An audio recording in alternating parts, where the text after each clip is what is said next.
Honneur, je suis très content de venir auprès de mes égaux,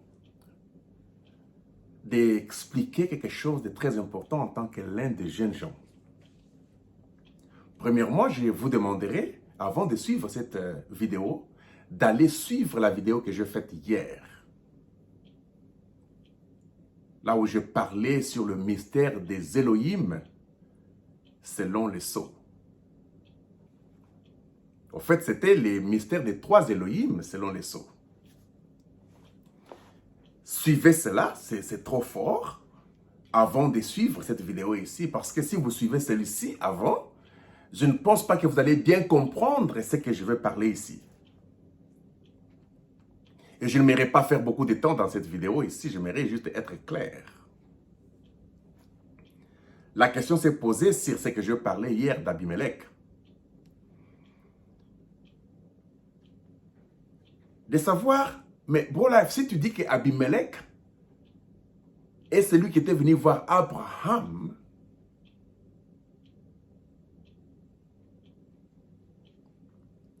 alors, qu'est-ce qui fait que frère Branham dit que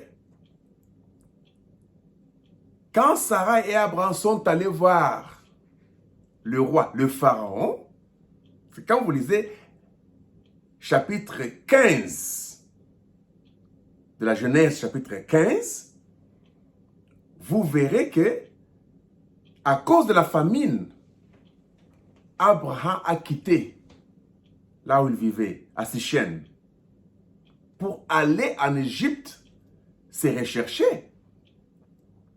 Il n'y a pas longtemps qu'Abraham venait de rencontrer Melchisedec.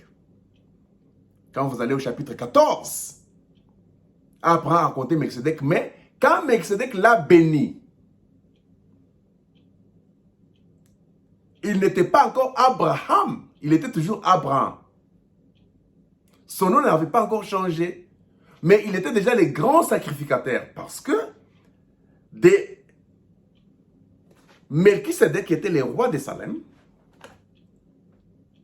dont nous croyons que c'était une personne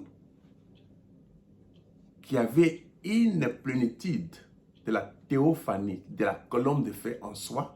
C'était la colombe de feu dans une chair de quelqu'un qui parlait.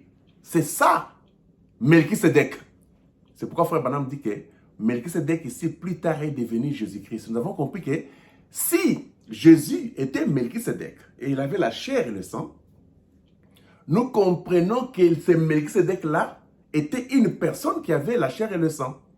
Mais la colombe de feu, c'est celle-là qui faisait toutes les histoires. Parce que tout selon les âges. On dit que Christ identifié pendant les âges, c'était le seul Christ, la colombe de feu, qui s'est identifié avec tous les serviteurs que vous connaissez. Que ce soit Enoch, que ce soit Abraham, que ce soit tout ce que vous connaissez, les gens là. Melech et tous les gens, depuis Adam, ils ont tous été conduits par le seul Logos. C'est lui qui agissait derrière les peaux de Zimé. Alors, pour avancer, la question va se poser, mais si tu dis que Melchisedec, si tu dis que les Abimelech, les rois, les pharaons là, étaient venus voir Abraham, c'est la même personne qui voulait prendre Sarah. Mais frère Branham dit que lorsque Sarah était allée là-bas, elle était tellement belle parce que Sarah avait déjà changé, elle était déjà devenue jeune. C'est ce que beaucoup de gens disent. Frère Branham a dit ça. Il a dit que Sarah était devenue trop jeune. Abraham était jeune. Et c'est pourquoi elle était trop belle. Et que Abimelech, le roi, le pharaon, parce que quand vous voyez, vous lisez chapitre 15, on vous parle de pharaon. Abimelech, c'était le pharaon. Il était le roi qui avait vu Sarai à ce moment-là. Abimelech n'avait jamais rencontré Sarah. Abimelech avait rencontré Sarai. Abimelech n'avait jamais vu Abraham. Abimelech avait rencontré Abraham. Parce qu'avant, les noms n'avaient pas encore changé. Est-ce que vous comprenez? Mais lorsque les noms furent changés, on dit que Sarah avait rajeuni pour concevoir. Alors beaucoup diront, frère Life, si tu dis que Abimelech là, c'était lui qui était venu changer les noms qui a dit à Abraham, je vais revisiter plutôt ta femme Sarah dans la saison prochaine. Comment se fait-il que frère Branham dit que, mais le même Abimelech, comprenez tout simplement que l'énergie, quand elle parle, elle est réelle. Frère Branham a parlé des choses d'une manière embrouillée, de façon de perdre beaucoup de gens. Mais nous prenons ça en tant que jeunes gens, nous classons ça clairement. Si vous lisez chapitre du 7 de Genèse, vous allez comprendre que c'est là où Dieu a commencé à parler à Abraham dans les songes. Chapitre 16, vous allez lire l'histoire, vous comprendrez que c'est là Sarai a dit à Abraham de prendre Agar. Tu vois? Or, Agar vient de ces rois qu'il avait donnés à cause de ce qui s'était passé. Alors, j'aimerais que vous puissiez comprendre le mystère et le pourquoi de tout le monde devait passer par l'Égypte. Parce qu'on nous a menti par nos pasteurs dénominationnels dont ils se sont faits chrétiens, cependant qu'ils ne sont pas chrétiens. Le chrétien était les anglo-saxons. Ce sont eux qui ont marché avec la chrétienté. C'était le seul peuple, le fils de Japheth, qui n'avait pas encore vu le Messie. Il fallait qu'il puisse voir les signes du Messie. Parce que le fils de Cham et de Sem avait déjà vu les signes du Messie.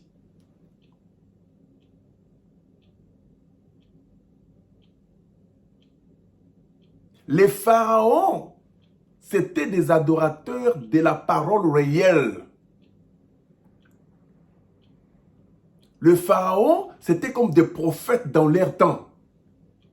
C'est pourquoi je vous ai dit que Abimelech voyait des visions, voyait des songes.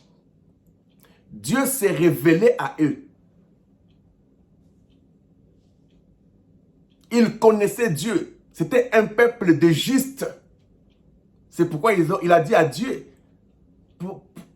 petit, jugez tout un peuple juste à cause du mensonge de ton serviteur.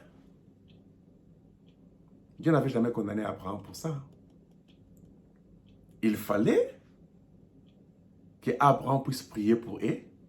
C'est par là que Melchisedec, plutôt le roi Abimelech, avait compris que la dispensation était en train de partir. Vous comprenez? Tous les rois sont restés. Ça a pris du temps. Quand Dieu a parlé à Abraham, je vais vous dire une chose. Est-ce que vous savez que Job, dont la Bible parle ici, il était l'arrière-grand-père, arrière-arrière-arrière-grand-père du côté de la mère d'Abraham.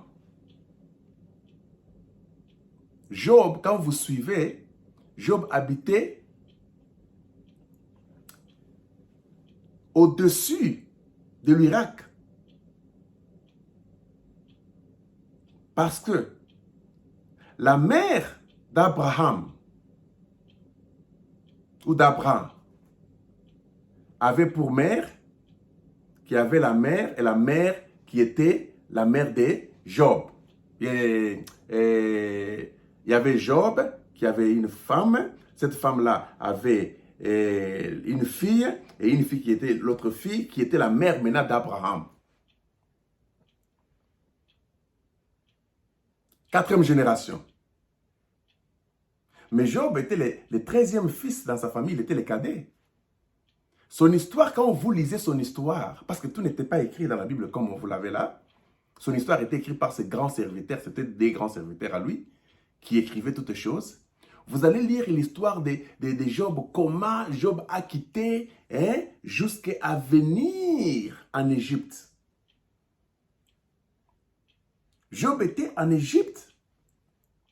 Et en Égypte, il est allé dans un village. Je vais écrire les noms de ces villages-là. C'était les Matareya. Matareya, quelque chose comme ça. Et on prouve aujourd'hui que c'est ce village où Job a habité et vivait, où il avait une pierre sur laquelle il donnait des sacrifices pour Dieu. Et c'est le même endroit-là que Marie, Joseph et Jésus étaient allés se réfugier quand ils ont quitté Israël. Lorsque Hérode tuait les petits-enfants. Tout était classé. Vous comprenez? La manière dont Job a souffert, ce n'est pas qu'il a souffert comme nous lisons dans la Bible, il a souffert parce que nous avons toujours la trahison des imaginations en nous. Il n'a pas souffert de la façon dont nous nous pensons. Il a souffert périodiquement. Une période qu'il était riche pendant 9 ans, et il est retombé. Après, il a changé de ville. Dans cette ville-là, souffrance sur souffrance, et puis il est redevenu riche pendant 9 ans.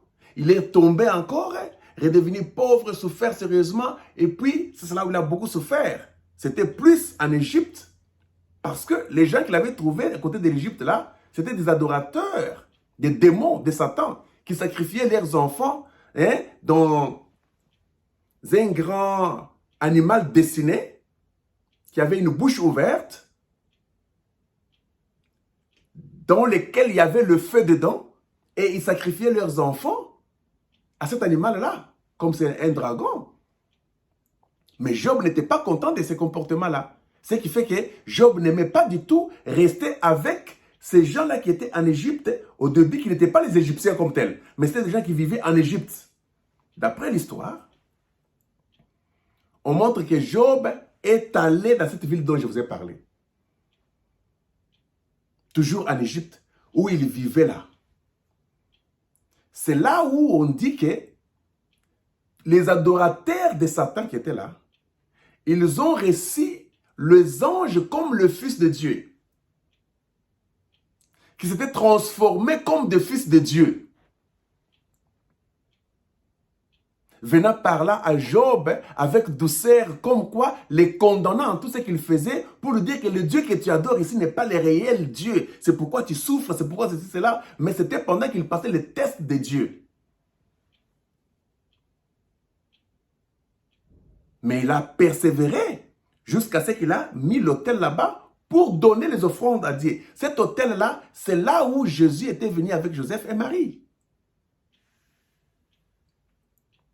Cet endroit était en Égypte. Souvenez-vous que quand Jésus est arrivé en Égypte, il est entré dans un temple. Quand Jésus est entré dans le temple, on dit bien que toutes les statues qui étaient dans les temples là se sont agenouillées. C'est-à-dire c'est tombé par terre. Pour montrer que le Dieu des Égyptiens, que les Égyptiens croyaient là, était venu, c'était Jésus. La même colonne de feu qui vivait avec le pharaon. Les pharaons étaient des adorateurs de la divinité. Comment Dieu pouvait dire que je vais endurcir le cœur des pharaons si Pharaon n'était pas incroyant? Dieu a endurci son cœur parce que Pharaon était incroyant de la parole. Ces gens avaient lu tout ce que Enoch avait écrit dans la pyramide.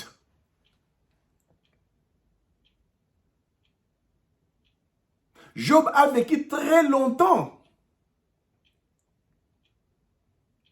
Pas avant Noé, mais après Noé. Et de cette génération-là, lui qui était le 13e fils, vous connaissez le mystère du chiffre 13, n'est-ce pas? C'est les grands chiffres là. C'est le chiffre de l'épouse. Lui vivait beaucoup plus avec la première Bible qui était les Zodiacs, parce qu'à ce moment-là, il ne vivait pas encore en Égypte, il vivait en dehors de l'Égypte, mais il était un homme inspiré que Dieu avait choisi parce qu'il était un homme juste. De lui, Dieu a fait que ces livres-là, tout ce qu'il écrivait là, était gardé, c'est passé par la mère d'Abraham, c'est passé par la main d'Abraham. Abraham fait passer ça par ses enfants ont fait passer ça par Isaac, Jacob, et ainsi de suite, jusqu'à ce que cela était toujours dans la main des enfants d'Israël. Ils gardaient ces choses-là. Comme je vous avais expliqué, qu'avant que Noé ne puisse entrer dans l'arche, ils étaient allés déterrer la tête, les os d'Adam, pour garder ça. C'était l'air secret. Aujourd'hui, qu'est-ce que les Blancs font? Quand quelqu'un meurt, on le brûle, même les Indiens, ainsi de suite, on les brûle, on garde les cendres là, ou les cendres là plutôt, dans la bouteille. C'est une culture asiatique. Mais la culture des enfants d'Israël, c'était de garder les os.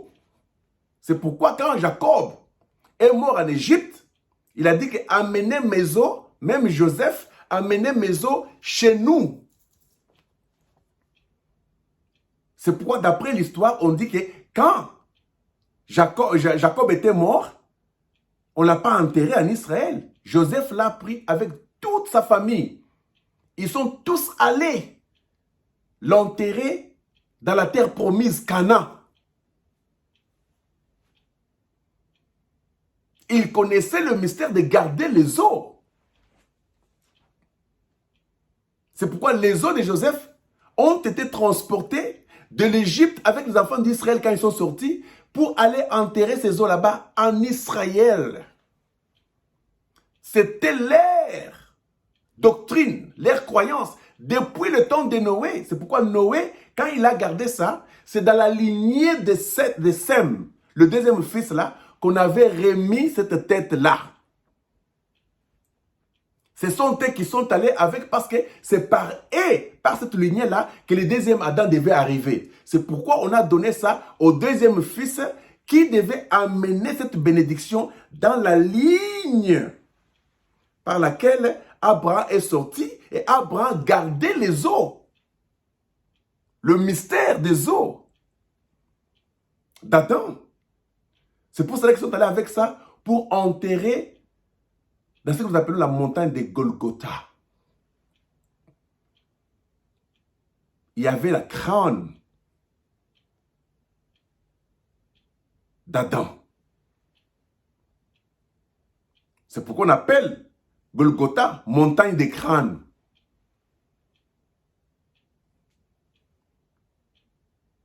Les enfants d'Israël, la lignée là, avaient le mystère. C'est par leur lignée là que le Messie, Jésus, devait sortir. Mais avant que la dispensation ne puisse quitter les pharaons, il fallait d'abord qu'Abraham puisse aller là-bas pour être enseigné. Parce qu'Abraham venait d'un peuple qui ne connaissait pas encore Dieu. Parce que la dispensation était encore avec les Égyptiens.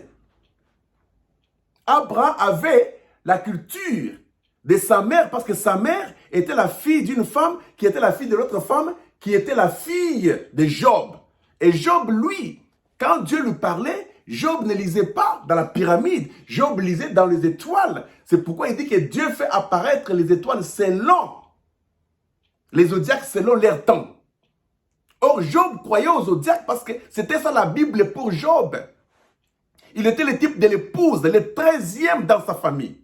Le cadet, le dernier. C'est pourquoi l'épouse est la dernière. Elle est la 13e.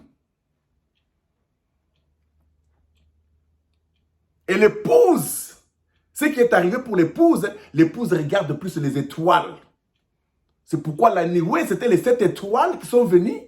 Et que l'épouse était cela, c'était dans le ciel. Mais c'était aussi une pyramide, parce que c'était la pyramide qui était venue coiffer la grande pyramide. La pierre de fête. Cette pierre de fête était aussi au même moment les étoiles. La constellation. du lion. Parce qu'il était venu la première fois comme vierge, il vient la deuxième fois comme lion, la seconde venue. Et la constellation des lions, c'est les zodiaques. C'était les étoiles, une constellation des étoiles au ciel. Et tous les élus, nous étions dans cette constellation-là. C'est pourquoi dans la prédication, et tu ne le sais pas, il y a une femme qui a une vision qui dit, frère Branham, quand je vis derrière cette constellation-là, derrière vous, il y avait tous les croyants. C'est-à-dire derrière Paul, derrière Abraham, derrière tous les croyants étaient derrière là. C'était une constellation, c'était les étoiles du ciel. C'est pourquoi on avait dit à Abraham, regarde au ciel. Parce qu'Abraham, avant d'arriver en Égypte, Abraham croyait qu'aux zodiaques comme la lignée de sa mère qui était croyante.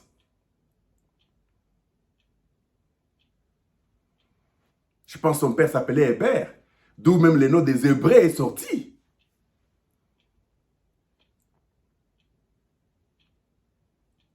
Alors, dès qu'il quitte les zodiaques, Dieu dit que tu comprends déjà les zodiaques, la première Bible, je me suis déjà déplacé dans la deuxième Bible. Tu dois aller apprendre chez les pharaons.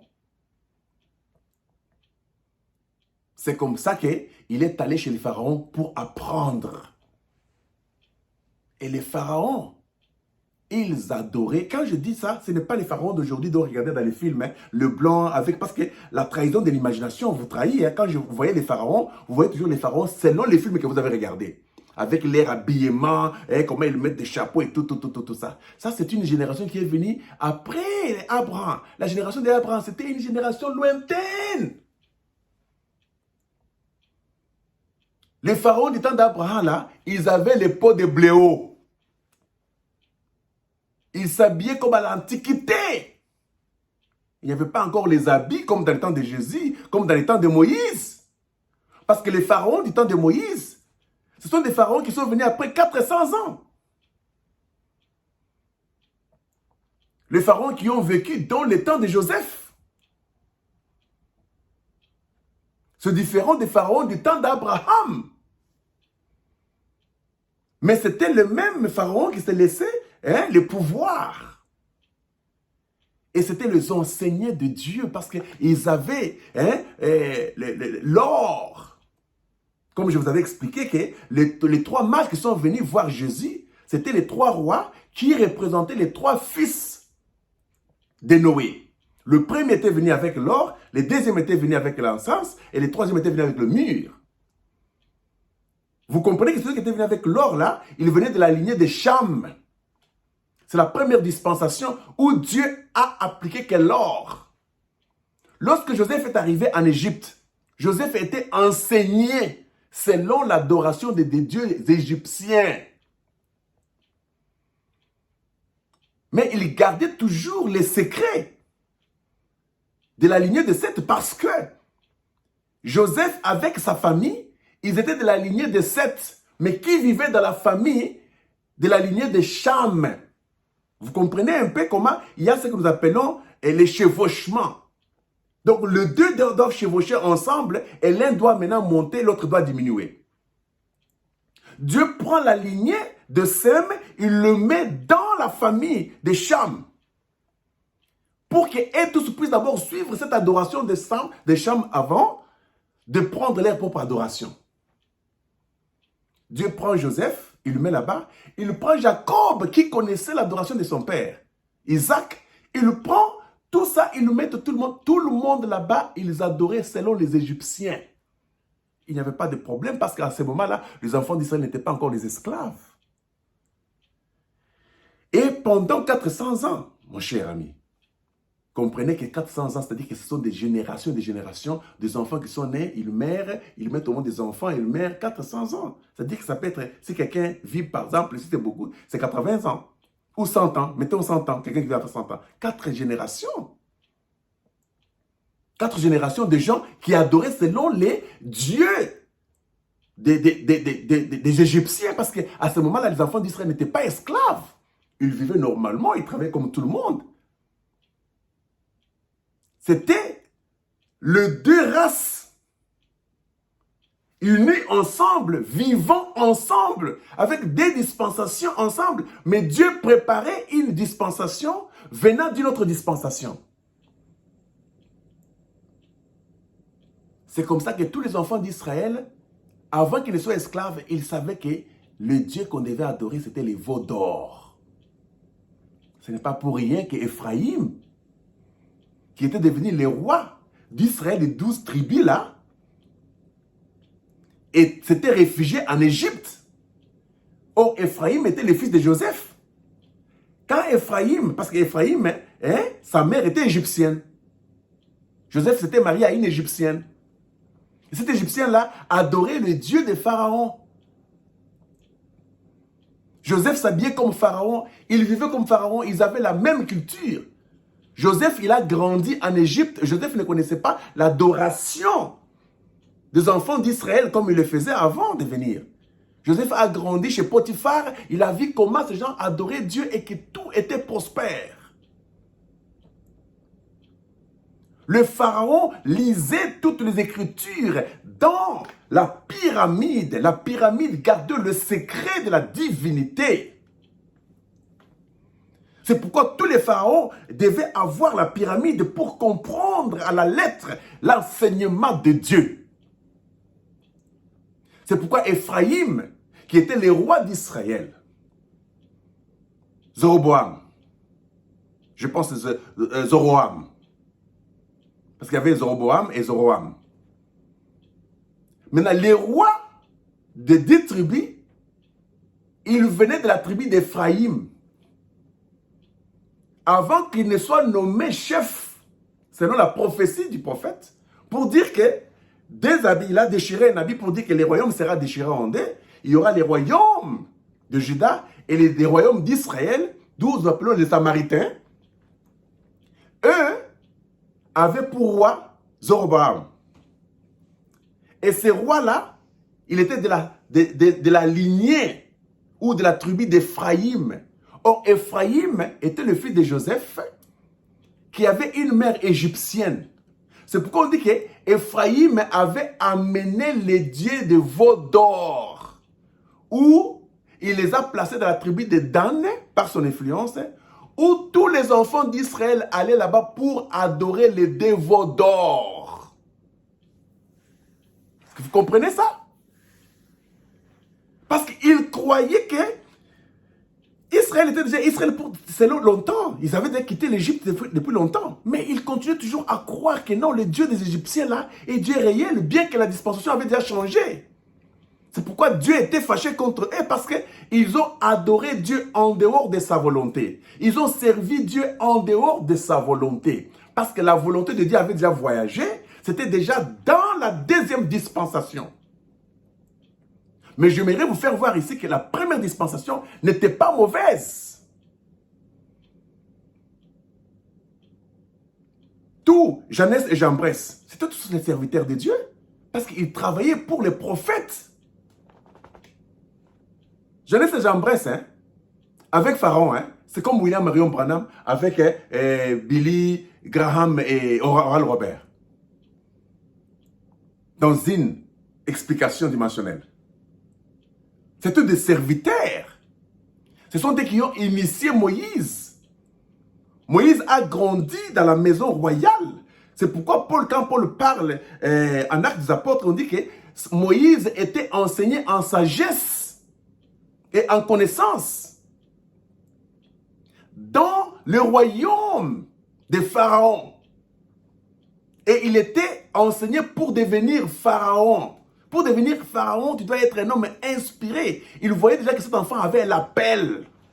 Ce n'est pas pour rien qu'on avait approché Moïse, parce qu'on sentait déjà que Moïse, dès sa naissance, il avait de la colonne de feu. Cette dispensation agissait déjà en lui. On voyait l'appel en lui. C'est pourquoi on l'a enseigné. On a donné aussi les bâtons à Moïse. Moïse avait son bâton que Jambres et Jeannès l'avaient initié. Il était initié selon la pyramide. Et il avait l'enseignement de la pyramide. C'est pourquoi quand Moïse écrivait la Genèse là, c'est tout ce qu'il avait appris. Moïse connaissait l'histoire qu'Enoch avait écrit dans la pyramide avec ses serviteurs. Moïse était bien enseigné parce que c'est lui qui devait redevenir le grand pharaon. Il fallait qu'il connaisse les commencements de toutes choses. Quand Moïse vous écrit la Bible, les 5 livres de Moïse, là, vous pensez qu'il a ramassé ça d'où? Quand Moïse regarde au commencement, il y avait ceci, il y avait cela, tout, c'était écrit dans la pyramide. Ce n'est pas une imagination comme les gens pensent. Oh, il est resté comme ça, il était un grand aigle. Mais quand on dit qu'il était un grand aigle, il était pharaon. Il est resté seulement qu'on puisse les consacrer. Mais quand lui est devenu maintenant presque pharaon, les enfants d'Israël étaient déjà esclaves.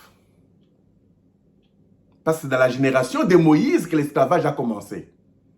Où Pharaon avait donné l'ordre qu'on puisse tuer tous les fils. Mais son père était de la lignée de Léwi.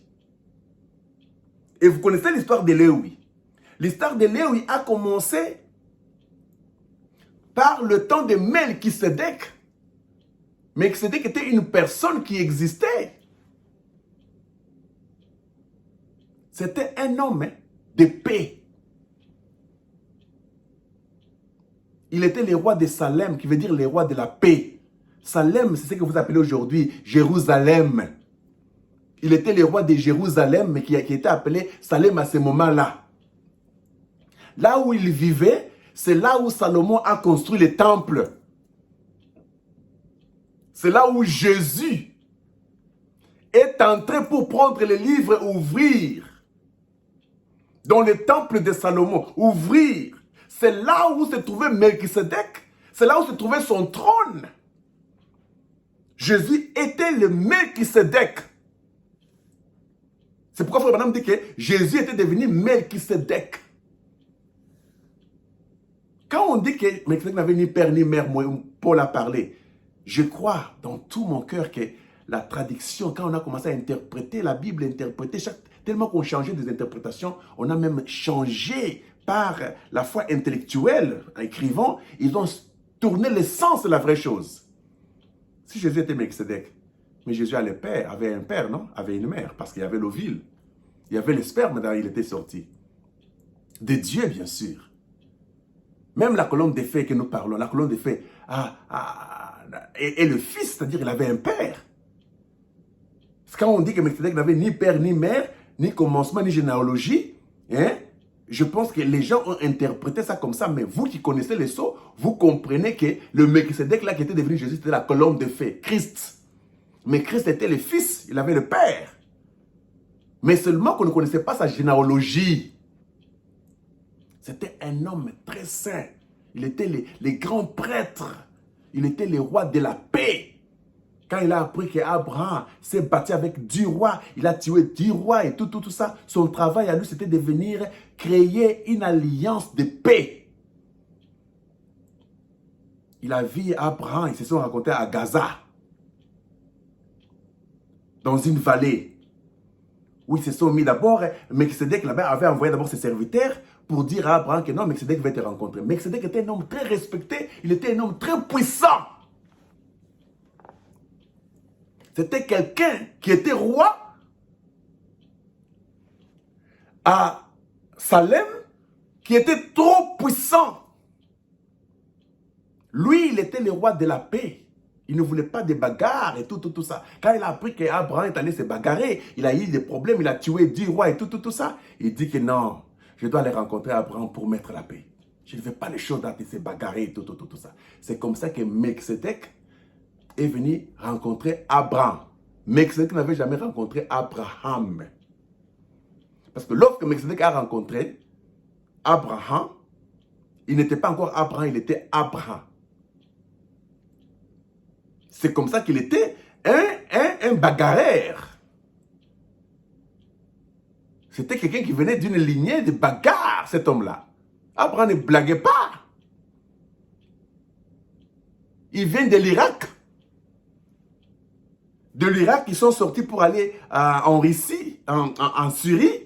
De la Syrie, c'est comme ça que Dieu a appelé Abraham de quitter maintenant son père et sa mère de la Syrie. Mais avant, ses parents étaient en Irak, Mésopotamie, que vous appelez Irak aujourd'hui. Les Irakiens sont des guerriers. Et ses parents ont quitté là-bas pour aller à la Syrie. Et de la Syrie, c'est là où Dieu a appelé Abraham à descendre à Sichem. Sichem, c'était une ville qui était près de Jéricho, était un peu là au-dessus. Quand vous descendez, vous verrez Jérusalem. Après Jérusalem, il y a eu Bethel. Et à part ça, il y a eu Hébron. Hébron, c'est là où Abraham est allé vivre maintenant après Sichem, là, quand il a vu les rois. Maintenant, les rois là étaient à Jérusalem, qu'on appelait Salem à ce temps-là, mais Abraham vivait un peu en bas, à Hébron. Et Hébron était à côté de Bethléem. C'est comme ça que les rois envoyaient les gens et dit que j'aimerais voir Abraham. C'était un homme. Parce que quand il est venu avec le vin, il est venu avec le pain.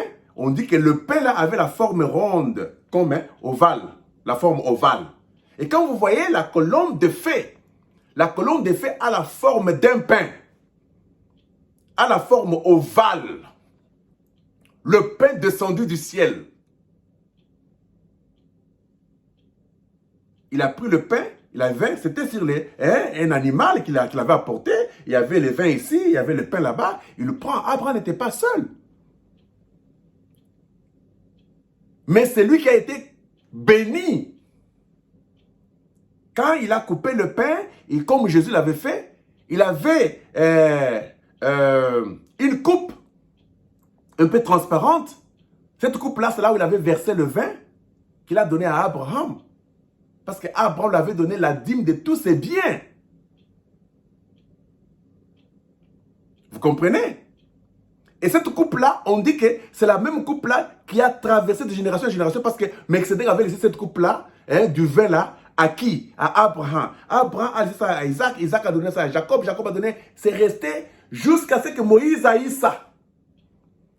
C'était descendu jusqu'à ce que Jésus aille ça dans la lignée de Joseph avec Marie.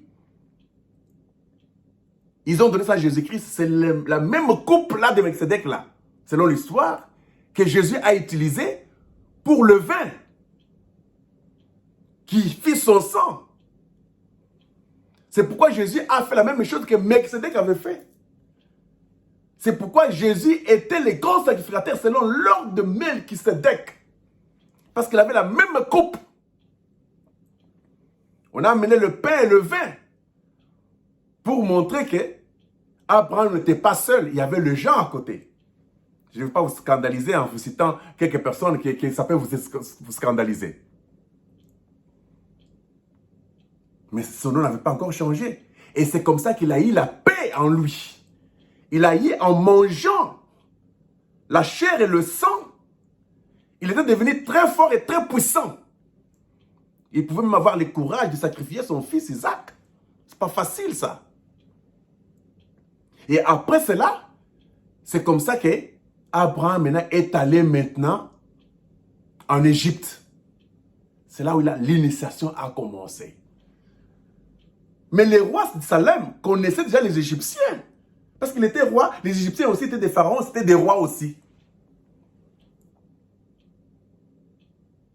Quand Abraham est allé là-bas, on l'a initié. Quand on l'a initié, ce n'est pas venu, parce que la Bible n'a pas tout raconté, non?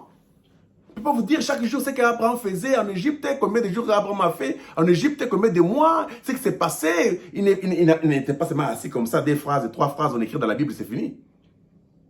Un seul chapitre et c'est fini, l'histoire d'Abraham en Égypte. Ça a pris du temps. Ça a pris du temps qu'il était en Égypte là.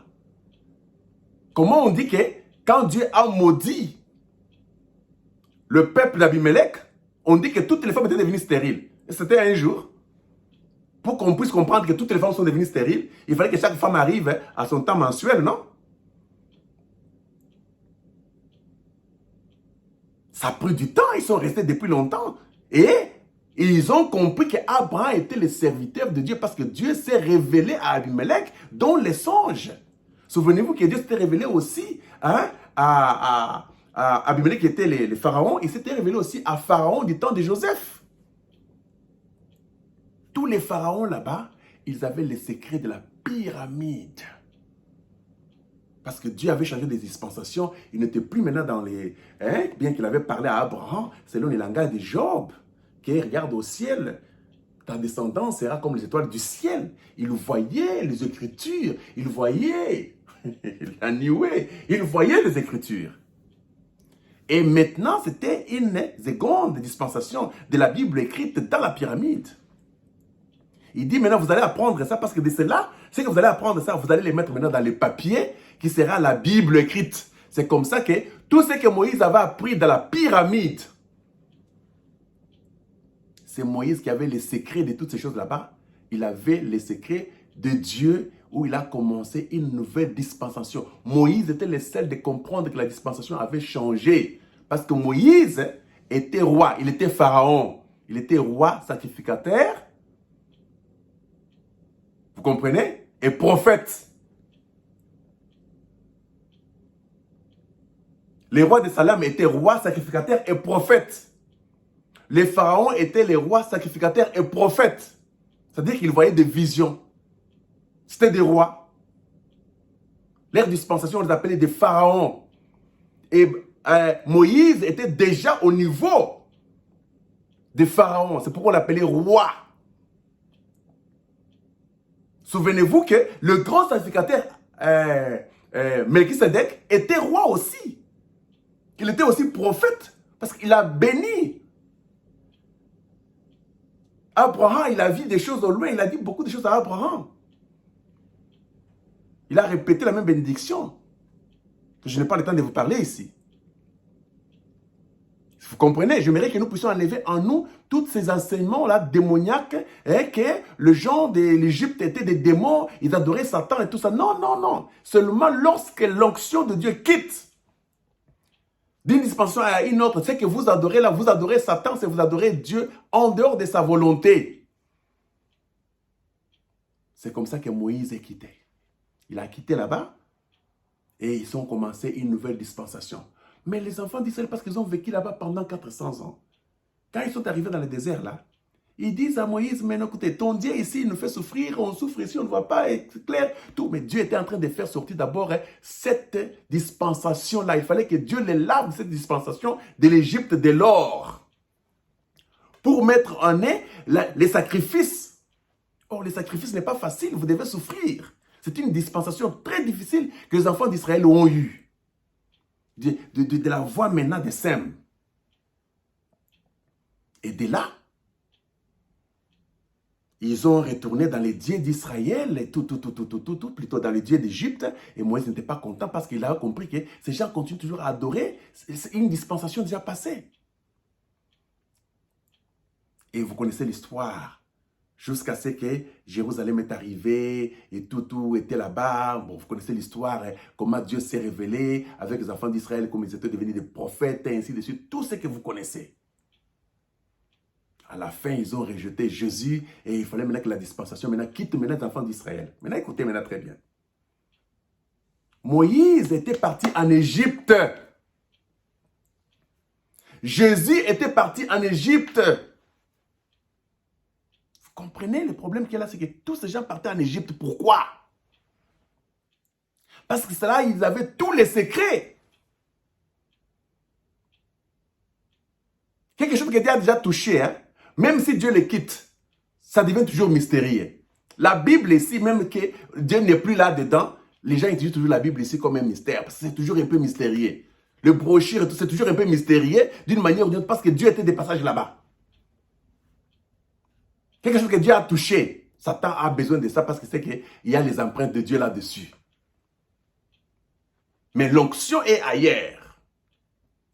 C'est pourquoi les gens penseront toujours que c'est Dieu et ils vont adorer ça. Mais ils adorent Satan au nom de Dieu sans le savoir. Et quoi qui se passe maintenant? Quand Moïse est parti, c'est pourquoi on dit dans la Bible que les enfants d'Israël ont regardé Moïse et dit, n'est-ce pas cet Égyptien Ils ont confondu Moïse parce qu'ils avaient vu Moïse avec les Égyptiens.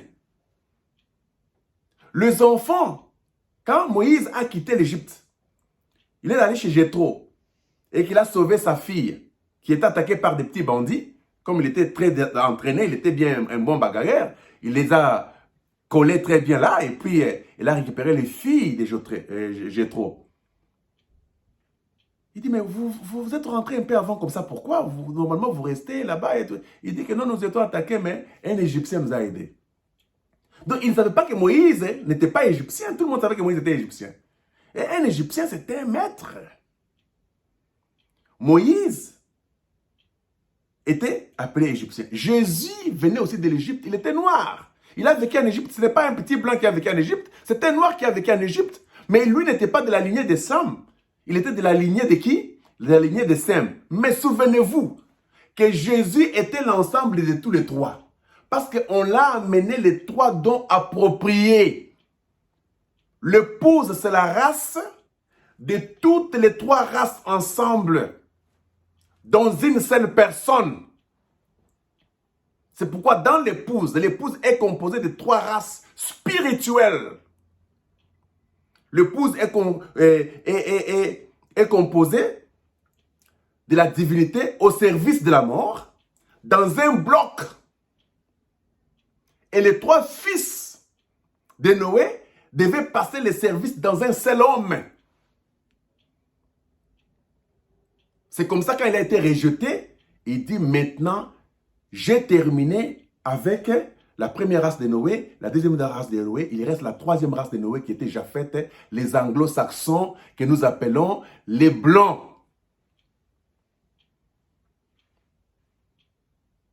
Et le premier à ramener cette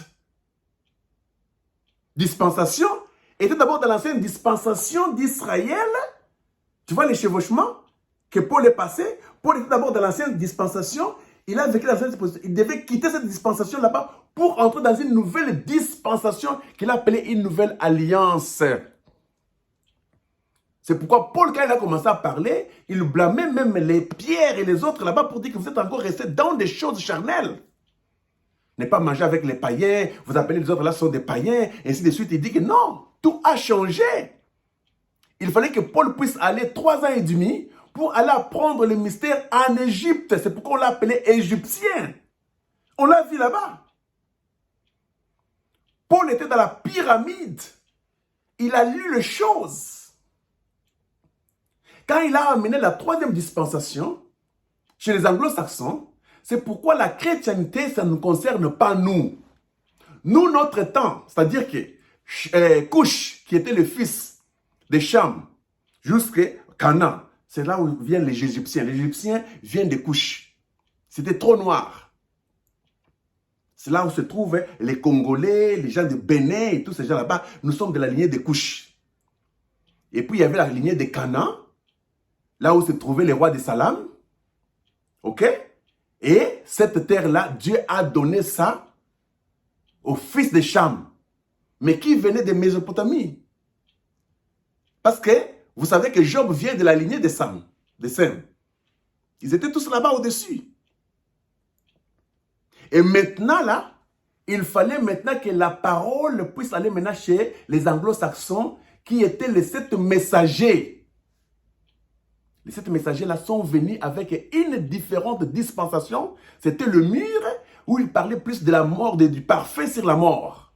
Ils ont beaucoup fait sentir l'odeur de la mort de Jésus. Dans les anglo-saxons, ça, c'était un évangile qui ne concernait pas nous. Parce que notre dispensation était déjà passée. Et ce sont les dernières dispensations. C'est la dernière dispensation. C'est pourquoi à la fin, il devait aussi voir les signes de Messie où Elohim devait venir se manifester, se révéler comme dans le temps d'Abraham. C'est pourquoi on dit, ce qui arriva au temps de Lot arrivera pareillement. C'est-à-dire qu'il y avait des rois en Égypte. C'est pourquoi Frère Branham appelle l'Amérique l'Égypte spirituelle. Vous comprenez? où les deux oliviers devaient mourir. C'est sur un lieu appelé Égypte spirituelle, qui est les États-Unis. C'est là où frère Branham est mort. Mais frère Branham,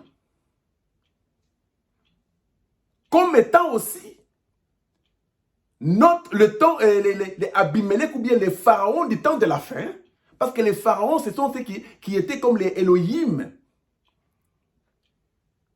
Ils croyaient que Dieu pouvait vivre dans la chair humaine. C'est pourquoi frère Branham était clair de dire, non que la chair d'Elohim était Dieu, mais c'était Dieu dans la chair en question. La chair là, c'était les pharaons, Abimelech. Souvenez-vous qu'Abimelech a rencontré Abraham avant qu'il ne soit Abraham. Lorsqu'il a eu la vision la nuit, Dieu lui a parlé que non, j'ai changé le nom de mon serviteur. L'homme que je t'avais parlé qu'il était mon serviteur, le prophète là, c'est celui-là là, qu'il faut que son nom puisse changer parce qu'il doit avoir maintenant une partie de moi en lui. Parce que les pharaons avaient une partie de Dieu en eux. C'est pourquoi ils voyaient déjà des visions et des songes. C'était un peuple de justes, des hommes qui craignaient Dieu, comme Abimelech le disait. Dieu apparaissait à Abimelech. Abimelech a vu la vision, il a pris ses serviteurs, ils sont allés voir Abraham. Mais comme c'est Abimelech qui parlait à Abraham le jour qu'il avait convoqué, Abraham avait reconnu qu'Abimelech et non d'autres personnes. Et quand Abimelech vient chez Abraham, avec les deux autres rois, les deux autres seigneurs, c'est pourquoi on les appelait des seigneurs. De Pharaon étaient des seigneurs.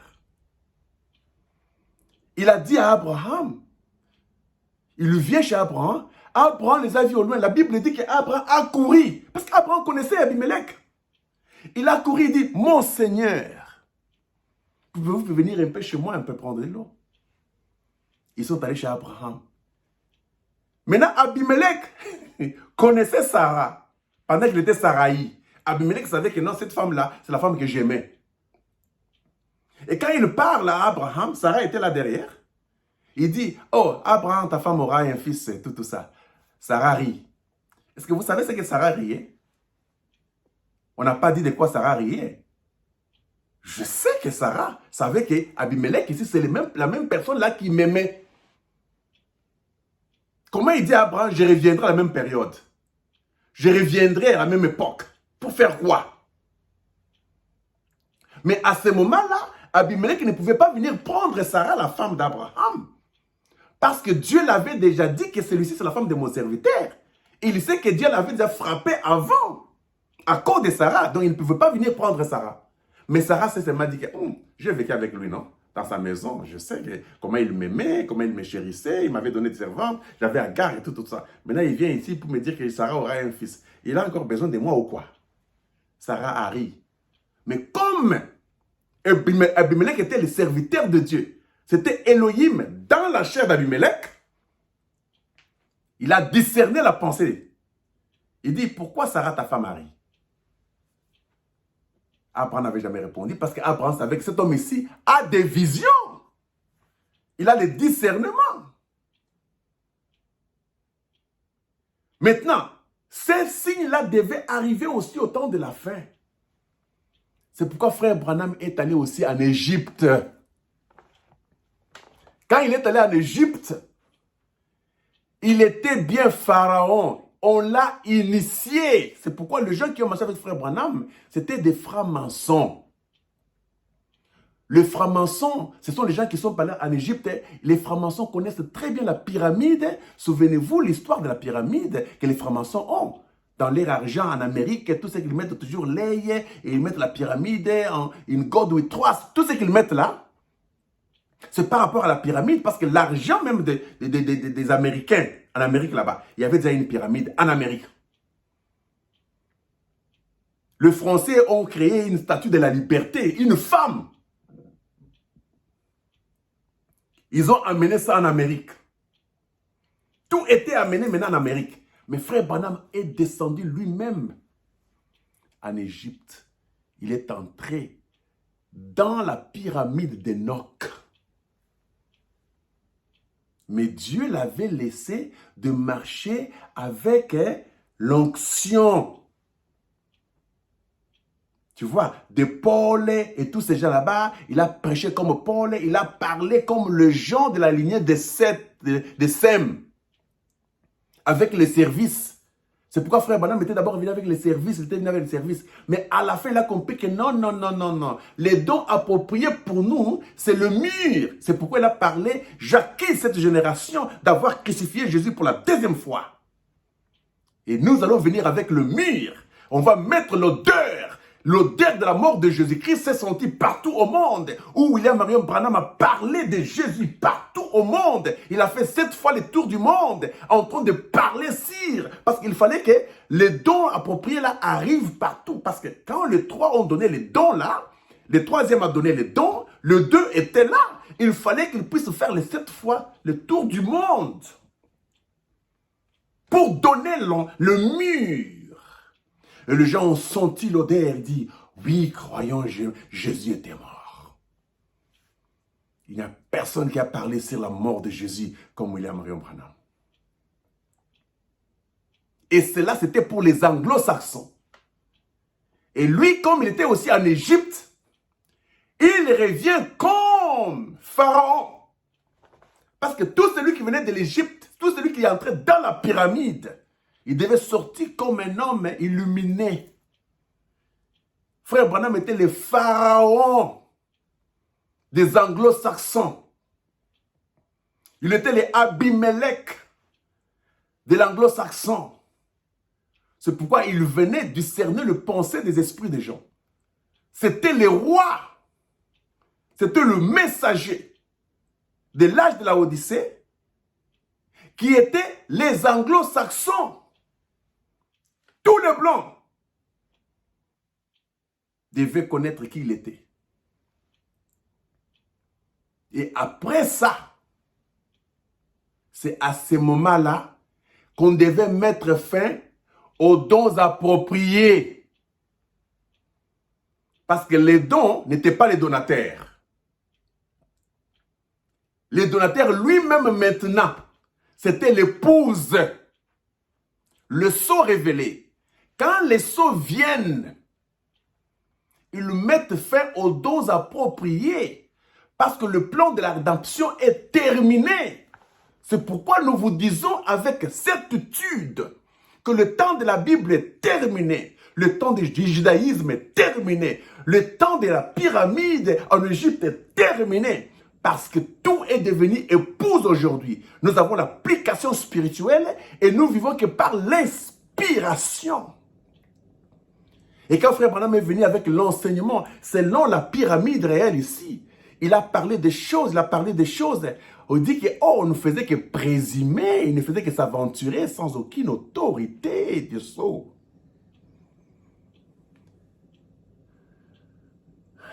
C'est pourquoi il a dit des choses qui étaient contraires au sceau. Pourquoi? Parce qu'il voulait aussi prendre la dispensation de la divinité des Égyptiens. Il voulait prendre la dispensation de la lignée des Sem par le mur, et plutôt la sens. Ce n'était pas son évangile. Son évangile, c'était beaucoup sur le mur, le parfum. Le sacrifice devait avoir le parfum au-dessus. C'est pourquoi le parfum se sent partout. Même si on les pompe à un endroit, mais ça s'est parti partout. Son évangile est allé partout, comme un parfum. Mais ça devait se passer chez les anglo-saxons. Nous ne sommes pas les anglo-saxons. Je ne suis pas un anglo-saxon. Je ne suis pas chrétien. Quand on termine avec les anglo-saxons, c'est à ce moment-là que le dernier élu entre. Et quand le dernier élu entre, c'est le dernier élu vient des anglo-saxons. C'est pourquoi on dit que le temps des nations termine jusqu'à ce que le dernier chiffre qui était compté soit entré. Or, le dernier devait être un anglo-saxon. Et Frère Branham était le dernier anglo-saxon à entrer. Et quand il entre, c'est à ce moment-là que les sceaux maintenant sont révélés. Quand les sceaux sont révélés, les sceaux maintenant viennent dévoiler l'histoire des 3 grandes dispensations, commençant par Adam jusqu'à la fin. C'est pourquoi frère Branham, il vient ici comme Adam restauré.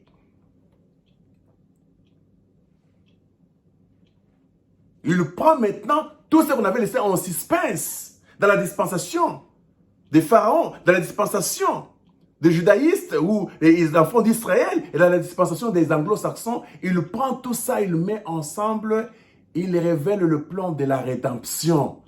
Quand il révèle le plan de la rédemption, les sceaux descendent pour mettre fin à la rédemption. La rédemption a pris fin par William Marion Branham. Et vous maintenant les Africains, et vous maintenant les Égyptiens, et vous maintenant les Asiatiques, tout ce que vous suivez, vous avez mis là, vous adorez Dieu en dehors de sa volonté parce que tout ce que vous prenez du christianisme et tout ça, ce sont des dispensations passées. Et cette habitude a commencé depuis longtemps par Abraham. Depuis longtemps avec beaucoup de personnes jusqu'au temps des anglo-saxons. C'est une habitude où quand Dieu quitte une dispensation, les gens veulent toujours garder ça pour en faire autre chose. Comme les enfants d'Israël. Dieu a quitté la dispensation, il voulait toujours amener les veaux d'or. Et aujourd'hui, on nous amène toujours les veaux d'or. L'homme de Galilée, William Marion Branham, un veau d'or. On veut que nous puissions adorer les veaux d'or. On a déjà quitté cette dispensation là-bas. Nous sommes dans une autre dispensation et c'est la dispensation de l'ouverture de la parole. L'ouverture des sceaux. C'est-à-dire que la parole n'était pas ouverte depuis que le monde est monde. Les gens se sont occupés avec les étoiles, ce qui étaient les zodiaques, et après c'était la pyramide, après c'était la Bible écrite avec la main. Les trois Bibles doivent prendre fin parce que c'était les dons appropriés de Dieu.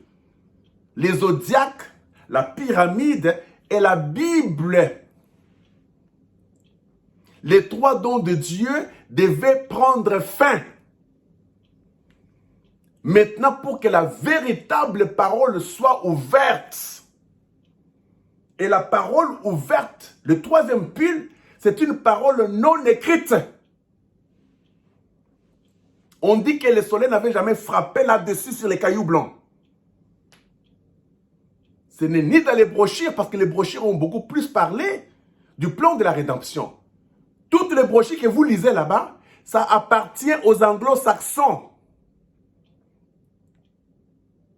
C'est pourquoi il dit, j'écrirai mes paroles dans vos cœurs. C'est pourquoi nous venons après l'enlèvement. Nous venons après que l'église a déjà pris fin. Nous venons après que le sacrifice a déjà été terminé sur l'autel que Frère Branham avait. Parce qu'il y avait cet autel-là. Je ne vais pas beaucoup parler là. Je vous ai fait comprendre la chose pour que vous puissiez comprendre la chose très, très, très bien. Que les gens ne viennent pas vous dire, oh, Frère Branham avait dit que d'abord, Sarah était déjà transformée quand elle était allée voir Melchisedec. Mais quand vous lisez dans la Bible, vous voyez que non, non. Sarah était Saraï lorsqu'elle avait vu Melchisedec. Plutôt qu'elle avait vu Abimelech, le pharaon.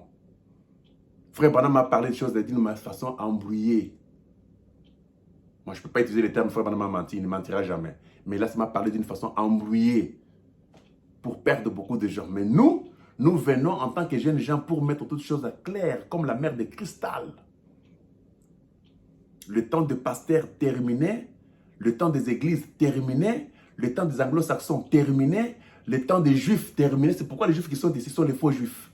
Même les Philistins qui sont restés là-bas, plutôt les Palestiniens, le véritable juif là, ils adorent quelque chose de physique qui n'a rien à voir avec Dieu. Les temples qu'ils ont là-bas, c'est le diable qui est dedans. Cette dispensation n'existe plus.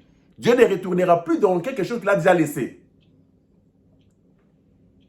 L'habit d'occasion. L'Égypte, là, même si vous allez, les rose-chrétiens, tous ces gens partent en Égypte pour voir tout ça, c'est une dimension déjà abandonnée. Aujourd'hui, nous sommes dans une nouvelle dispensation et nous sommes toujours pénombrés et nous sommes au-dessus de toutes les choses. Bro, laissons ces choses-là, attachons-nous au sceau, attachons-nous à cette énergie. Il y a tellement de choses que nous devons connaître. Vous ne pouvez pas être prospère spirituellement si vous n'êtes pas dans les sceaux. Notre prospérité n'est pas physique ou littérale.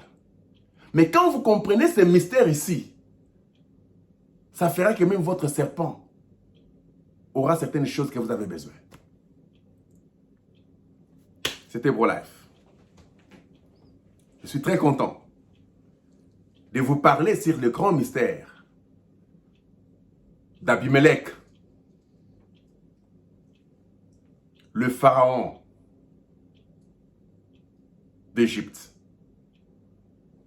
qui est devenu William Marion Branham, qui est les Abimelech, le pharaon des anglo-saxons. C'était Elohim dans la chair humaine. Il voyait des visions, des songes. Il avait le discernement. Il a mangé comme Abimelech avait mangé. Il avait 2 personnes avec lui, Billy Graham et Oral Robert. Des hommes qui avaient leur père et leur mère. Nous connaissons les papas de William Marion Branham, nous connaissons sa mère. Il avait même ses frères. Nous comprenons que Elohim qui était venu voir Abraham, c'était un homme qui avait son père, qui avait sa mère, il était le pharaon, il avait sa famille. Nous savons que quand nous parlons d'Elohim, nous ne voyons pas la chair, mais nous voyons la chair et l'esprit qui est Christ. Ensemble, c'est Dieu qui s'attache à un homme. C'est Dieu qui devient un homme pour parler. Melchisedec, c'était l'homme avec Dieu. Abraham, c'était Dieu qui devient l'homme. Abimelech avait compris que non, Dieu veut devenir homme dans une nouvelle dispensation. C'est comme ça qu'une partie de lui était donnée à Abraham. Branham, son père a changé le nom par un mystère. Lorsqu'il a tapé quelqu'un, il a failli tuer quelqu'un, il a fui. Mais pour rentrer là où il était, il fallait qu'il puisse changer le nom. Il est devenu Branham.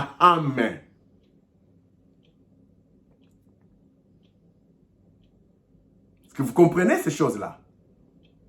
C'est Dieu qui a voulu prendre le nom de Branham là, l'attacher à son serviteur, un homme qui a une partie de Dieu en lui qui était la colonne de feu. Cette colonne de feu là était devenue Jésus. Jésus était devenu Melchisedec, le roi de paix, roi de salam. C'est pourquoi il était à Jérusalem. Il est entré même dans l'endroit où le temple où les rois habitaient pour ouvrir et lire selon l'ordre du grand prêtre Melchisedec. C'était Jésus. Et Jésus avait son père. Mais quand nous entrons en réalité dans le mystère, on dit qu'il n'avait ni père ni mère sur la terre. Mais il avait une généalogie. Parce qu'il était le 2e Adam. S'il était le 2e Adam, c'est-à-dire sa généalogie, c'est le 1er Adam. Et nous avons compris ce mystère aujourd'hui. Le mystère de la pyramide. Et William Marion Branham est devenu la pyramide en question selon la stature de l'homme parfait. Qui allait commencer par la foi, la tempérance, la connaissance, la vertu et ainsi de suite jusqu'à l'amour fraternel. Où il était devenu une pyramide vivante. Dieu a changé la façon des pyramides et il n'a pas voulu que vous puissiez voir ces pyramides parce qu'il devait écrire ces paroles dans le cœur. Et lorsque Frère Branham était devenu une pyramide, Dieu est descendu en lui comme il était descendu à Enoch, le 7e, pour écrire les paroles de la pyramide. C'est pourquoi aujourd'hui l'épouse est la pyramide parce que c'était la pierre de fête qui est venue coiffer la pyramide. Où Dieu était devenu un homme, où la Niwé tout entière était en Frère Branham, mais il fallait qu'on enlève son esprit humain. Il dit, mon esprit sort et son esprit entre.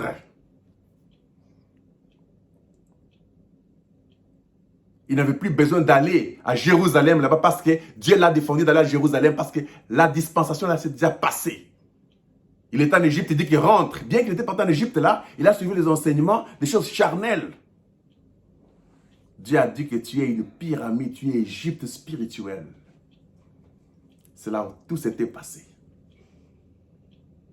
Et de l'Égypte spirituelle, l'Enoch de notre temps, nous avons lu toutes ces histoires en lui.